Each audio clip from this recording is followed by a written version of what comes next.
Well, good morning and welcome to the Crossing. I'm really glad that you're here with us this morning for worship together.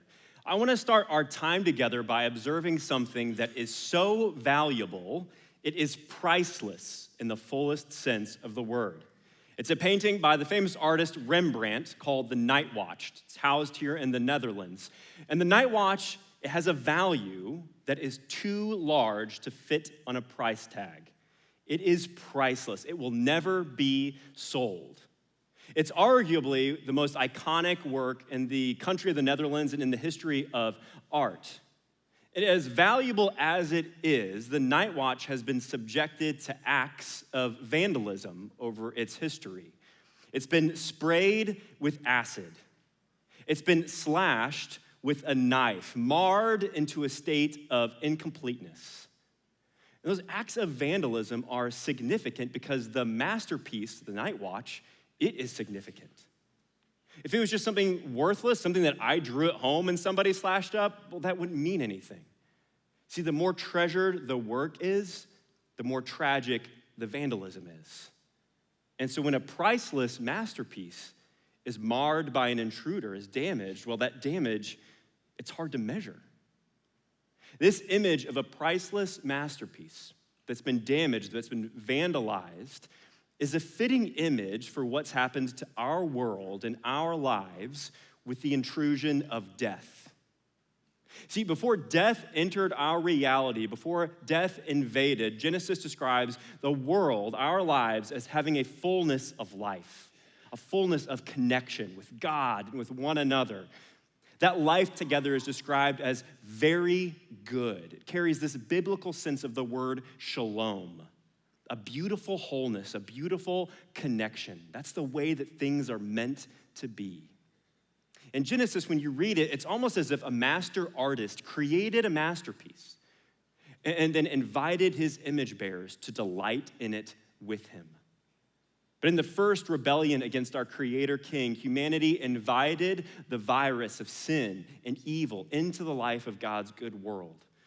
And so now things are not the way that they're supposed to be. The masterpiece of creation is marred into a state of incompleteness. It's been damaged. It's been stained by the loss of shalom, by the loss of life. And so death becomes this ongoing reminder that our world, that our lives have been vandalized. 1 Corinthians 15 describes the power of death this way. The last enemy to be defeated is death. So according to the Bible, death is not a natural part of the world or of our lives. It's an enemy intruder that needs to be defeated. It is a vandalism. It's a vandalism that we don't just see like a piece of art. It's a vandalism that we feel in our lives. We all experience versions of death in a metaphorical sense, the metaphorical loss of life, don't we? With the death of a job, the death of a marriage, the death of the life that we thought we were going to have, then we realize is taken away. All those metaphorical ways that we experience death, they're all painful because they are tearing apart what's meant to be together. They're tearing apart the goodness of connection, of wholeness that we were made to have with God. And as awful as all those things are, they're tragic. There's something uniquely awful about the vandalism of literal physical death invading our lives. It's the ache that we feel when we lose a loved one. Even if we saw it coming, we have that deep ache within us. It's the sharp pain of an unexpected death where we never got to say goodbye. Or it's the unique, heartbreaking loss of a young and small life where we never got to say hello. Or maybe it's the kind of impending arrival of death with a terminal illness that is stealing the future life you would have with other people. Those are all ways that we experience God's masterpiece being vandalized, being marred by the power of death. Death is such a power, it has such a grip on us that even the idea of it can cause anxiety and disorientation for us. The writer Ernest Becker described it this way: the idea of death, the fear of it, haunts the human animal like nothing else. Death is an enemy that haunts us. It is a vandalism like nothing else. It's a vandalism that haunts us on the worst days of our lives, but it's also a vandalism that haunts us in our everyday lives. As we acknowledge that, we're left with a big question.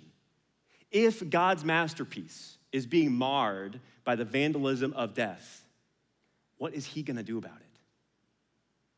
That question is front and center in our passage today in Mark chapter 5, with two stories, two encounters that fit together. They almost fit together like a sandwich. So we're gonna start with one story, only to be interrupted and introduced to another one. And then we'll finish with the story that we started with as we explore this big question. Let's start with Mark 5, verse 21.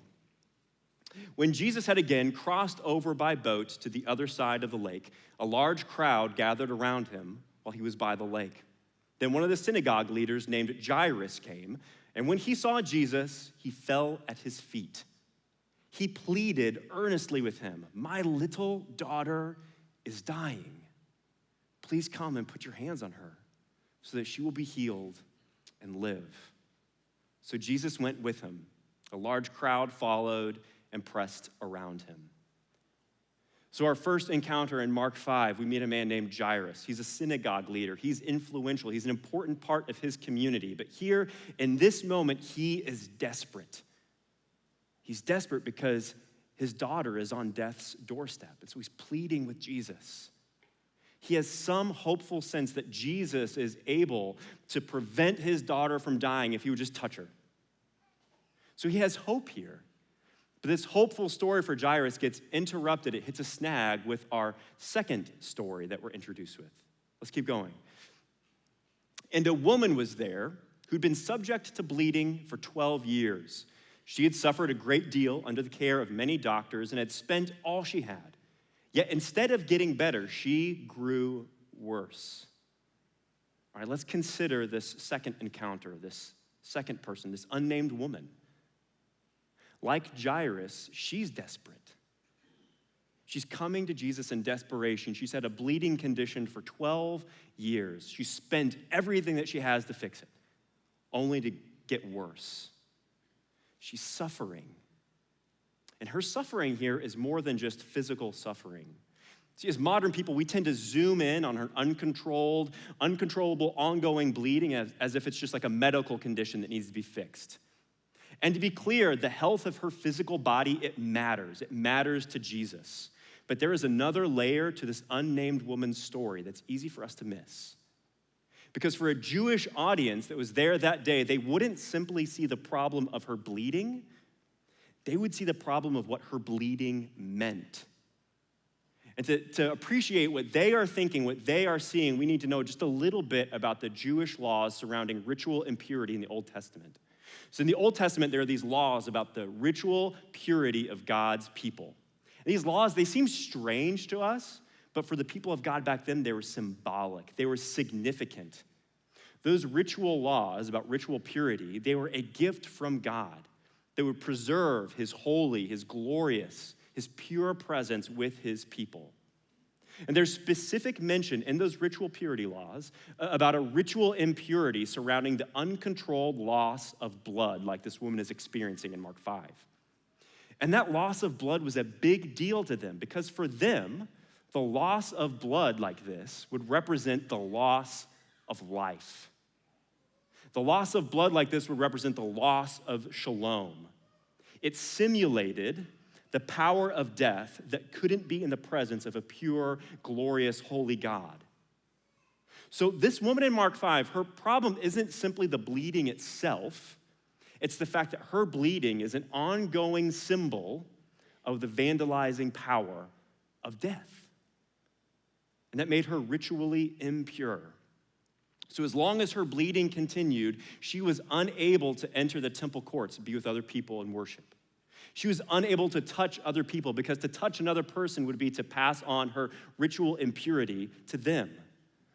And depending on how her community at the time observed Old Testament law, this woman is pushed to the very fringes of society itself. Now, the idea behind the laws on ritual purity is that once the bleeding stops, you can go back. There's a way to get back to a pure state where you can resume your connection with God and other people. You can do that once the bleeding stops. But for this woman, the bleeding wouldn't stop. The disconnection continues for her. For 12 years, she carries this symbol of the vandalizing power of death invading her life. And yet in this moment, this woman isn't only experiencing the picture of death, she's going to encounter the presence of Jesus.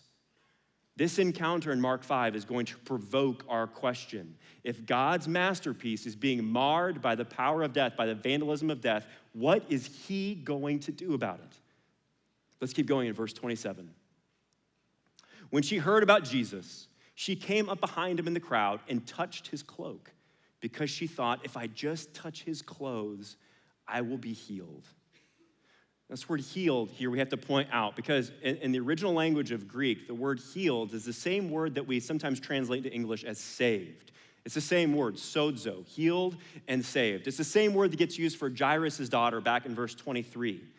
And what this connection between healing and saving tells us is there's something bigger happening here than just her physical body being restored. She knows that she needs that. That's important. It's going to be important to Jesus. But she also knows that she needs saving from the power of the forces of death. And somehow she thinks that Jesus can save her from that, even if she just touches the fringes of his clothes. Let's see what happens in verse 29.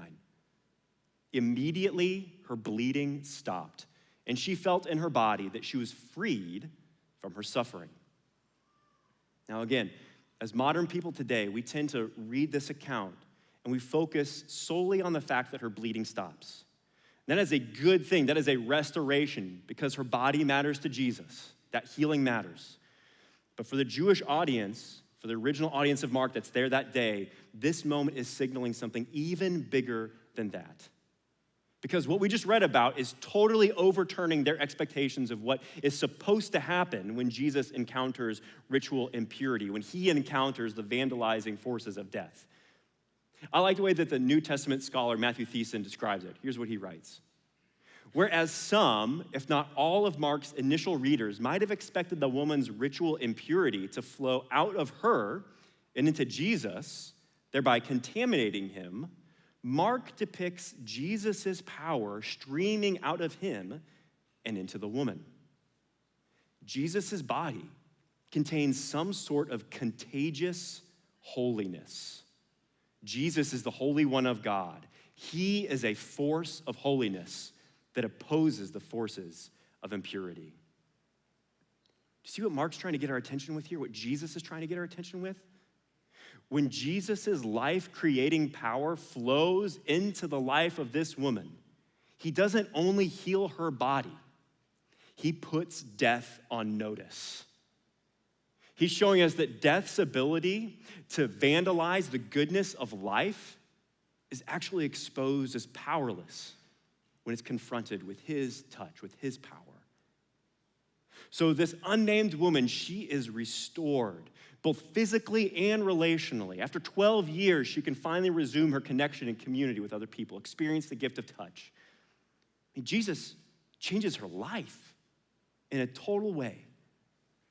But don't forget that this story of the unnamed woman, it's happening in the midst of another story that we started. It's happening in the midst of Jairus' story. And Jairus is still waiting for his daughter to be saved from the vandalizing powers of death. Let's go back to Jairus in verse 35. Some people came from the house of Jairus, the synagogue leader. Your daughter is dead, they said. Why bother the teacher anymore? Now, let's just pause for a moment and imagine how overwhelmingly heartbroken and disoriented Jairus must feel here. Everything seems so hopeful, but here it seems like the haunting fear is final, as if the vandalism is victorious after all. It's at this moment that we get Jesus' one and only recorded statement to Jairus in Mark verse 36. Let's see what Mark writes. Overhearing what they said, Jesus told him, "Don't be afraid, just believe." Don't be afraid, just believe.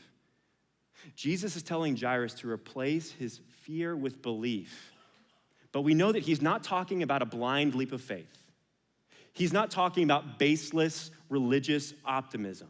And we know that from the context because of what Jairus just saw with the unnamed woman. Jesus is saying to Jairus, I see the vandalism that is facing you.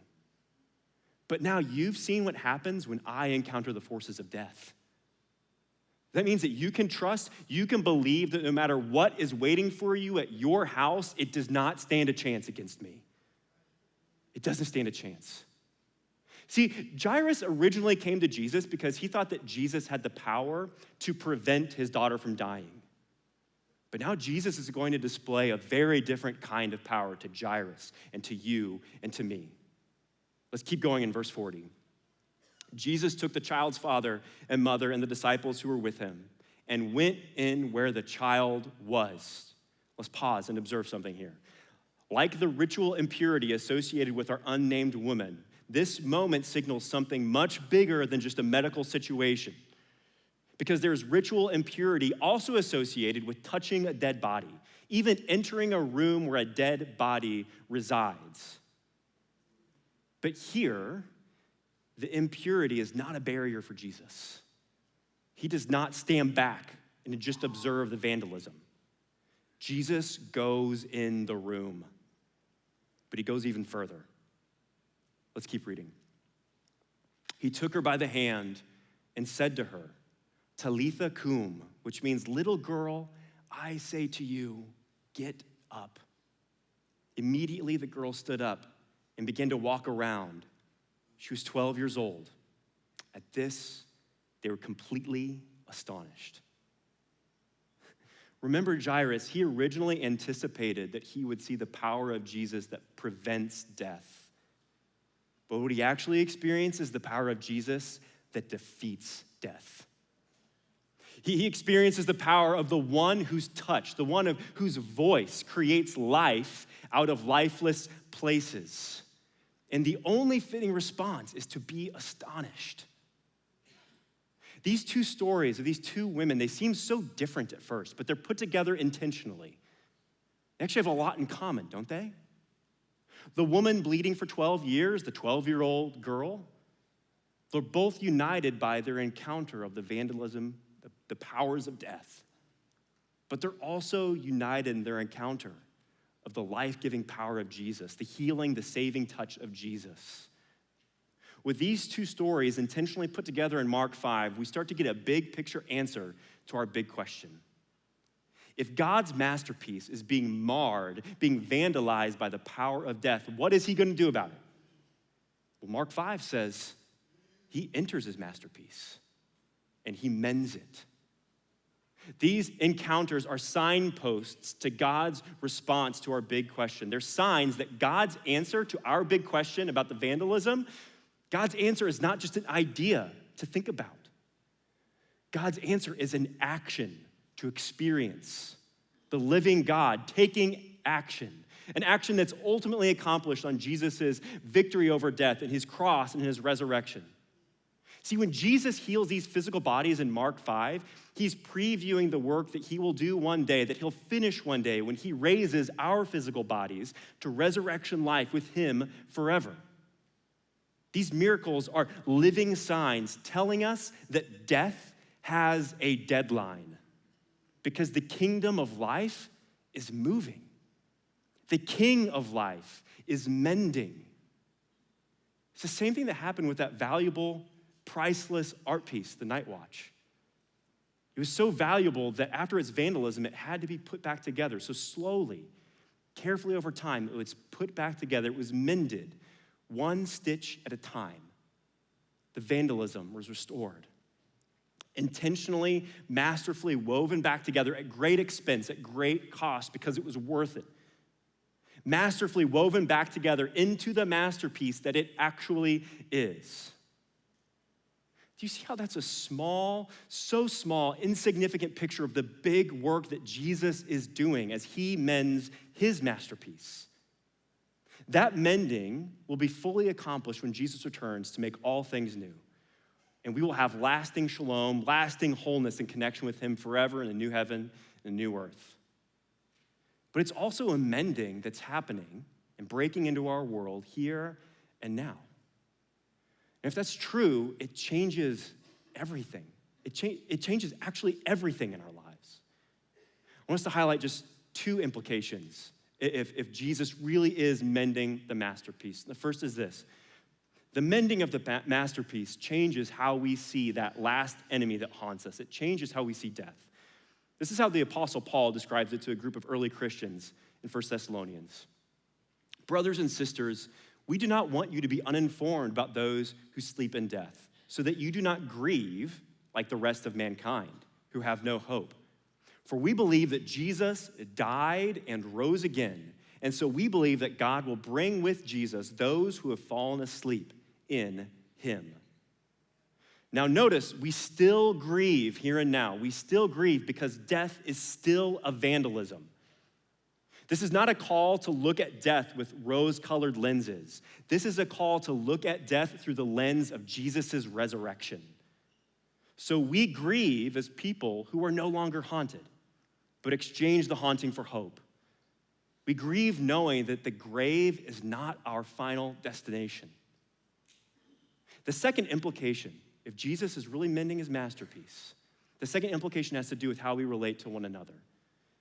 See, in Mark 5, Jesus is giving a living foretaste of his resurrection power, his resurrection love. And he's forming us, he's shaping his followers to live the same way here and now, for us to be living signposts of the mending power and love of Jesus. And we do that even in the seemingly small, seemingly mundane areas of life. So if you are sacrificially having a vulnerable conversation with somebody who's going through pain, the pain of loss, and you're really listening to them, you're actually loving them, and you're giving them a preview, a signpost of the mending of the masterpiece. Anytime you sacrificially share a meal with someone who's experiencing the pain of loss, who's experiencing the vandalism of death in their life in some way, you are living as a signpost to the resurrection life of Jesus.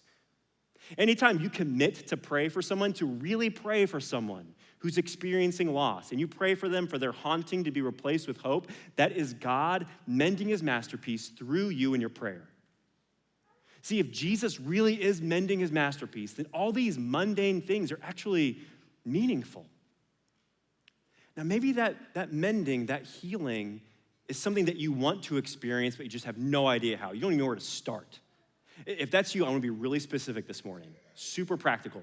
There's a website called careforcolumbia.com where you can go and find resources and groups for all the ways that our church is trying to love our community and live as a signpost of resurrection life. There are a lot of groups here at this website. I want to highlight two this morning. One is our Grief Share group. It's going to start meeting at the end of August. And Grief Share just exists to walk alongside people who are mourning the loss of a loved one to death in any way.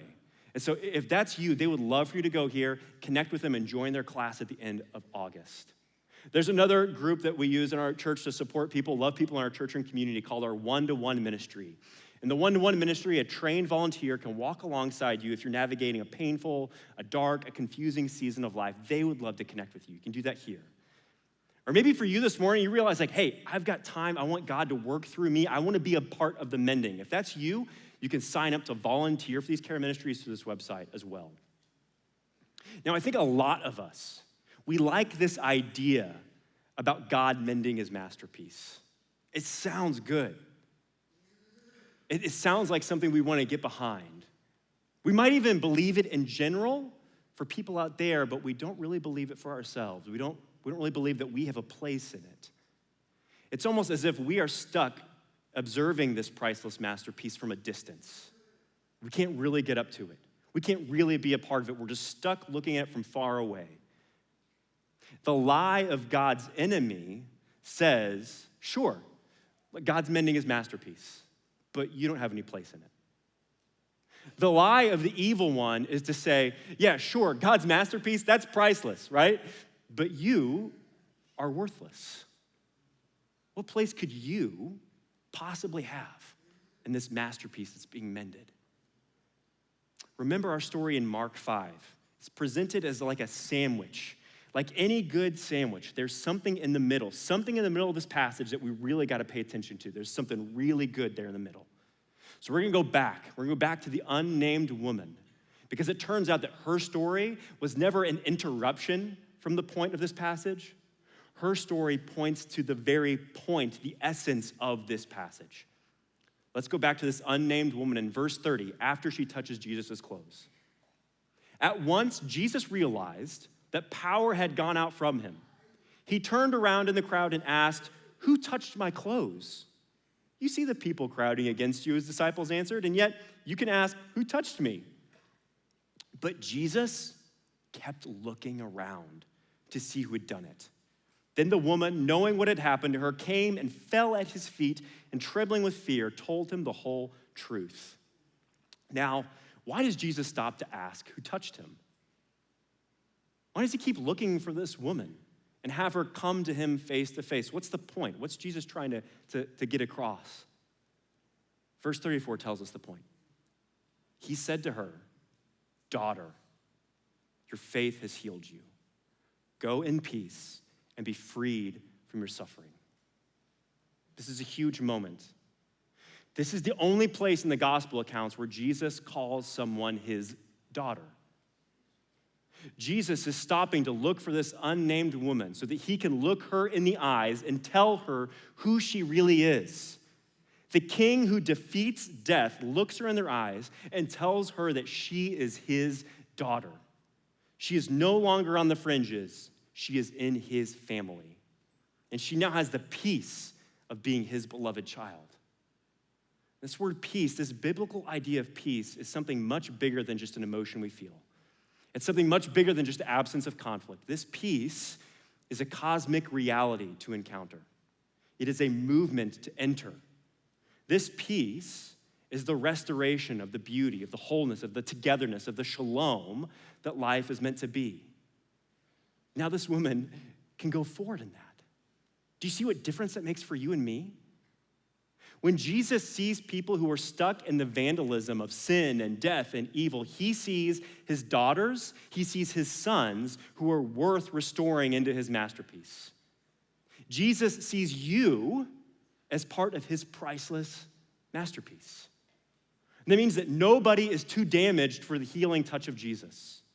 Nobody is so far on the fringes that they can't be part of his family. Whatever your life has looked like up to this point, whatever your life will look like moving forward, the life-creating touch of Jesus is reaching out to you, his daughter, his son, his child. He's reaching out to the one he loves. The master is mending his masterpiece. He's mending it. He's inviting you to be mended. He's inviting you to participate in the work that he's doing as he makes all things new and restores his masterpiece both now and forever. Let's pray. Heavenly Father, we come before you and we acknowledge, we name the areas of our lives where we feel the vandalism. We feel it. Sometimes it seems like all we can feel is the pain of loss, the loss of shalom, the loss of the way life is meant to be. God, just as we read these encounters in Mark 5, we ask that you would encounter us, that your healing touch would create life out of lifeless places. God, remind us who we are. We are your daughters. We are your sons. We are your children, a part of the masterpiece you are weaving back together. Help us to be a part of the mending work you are doing. In Jesus' name, amen. People of God, sons and daughters, would you stand if you're able? Let's praise the God who is making all things new.